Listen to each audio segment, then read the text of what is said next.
Well, we're on the last chapter of James, chapter 5. Come now,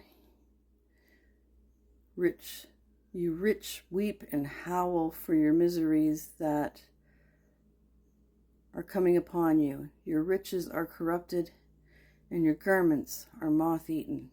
Your gold and silver are corroded, and their corrosion will be a witness against you, and will eat your flesh like fire.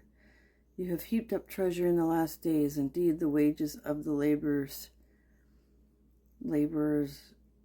who mowed your fields, which you kept back by fraud, cry out. And the cries of the reapers have reached the ears of the Lord of Sabaoth. You have lived on the earth in pleasure and luxury. You have fattened your hearts as in a day of slaughter. You have condemned. You have murdered the just. He does not resist you. Therefore be patient, brethren, until the coming of the Lord. See how the farmer waits for his precious fruit of the earth, waiting patiently for it until it receives the early and latter rain. You also be patient. Establish your hearts, for the coming of the Lord is at hand. Do not grumble against one another, brethren, lest you be condemned. Behold, the judge is standing at the door. My brethren, take the prophets who spoke in the name of the Lord as an example of suffering and patience. Indeed, we count them blessed who endure. You have heard of the perseverance of Job and seen the end intended by the Lord, that the Lord is very compassionate and merciful. But above all, my brethren, do not swear either by heaven or by earth or with any other oath, but let your yes be yes and your no, no, lest you fall into judgment. Is anyone among you suffering? Let him pray.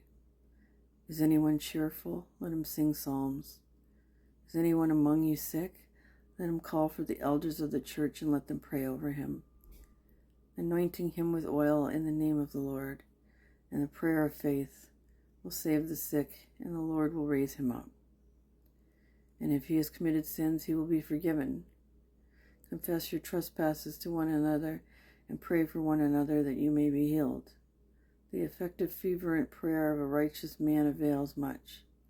Elijah was a man with a nature like ours, and he prayed earnestly that it would not rain, and it did not rain on the land for 3 years and 6 months. And he prayed again, and heaven gave rain, and the earth produced its fruit. Brethren, if anyone among you wanders from the truth and someone turns him back, let him know that he who turns a sinner from error of his way will save a soul from death and cover a multitude of sins. The end of the book of James. I think we'll probably start on 1 Peter tomorrow, right? We'll do that one next.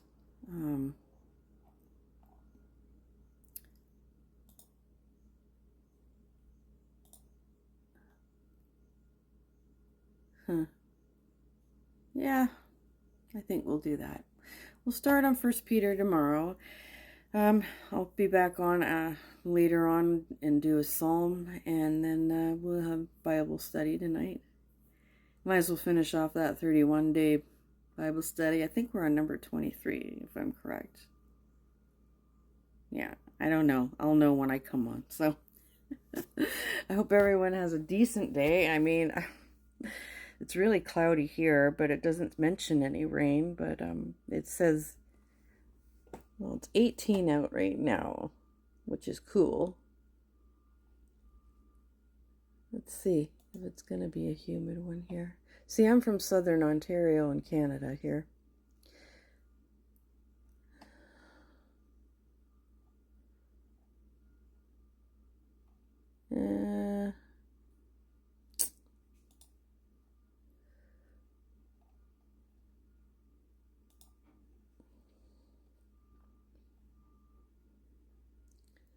I mean, the most it's going to be is 23 out today, and then just go low, but the week is going to raise the temperature.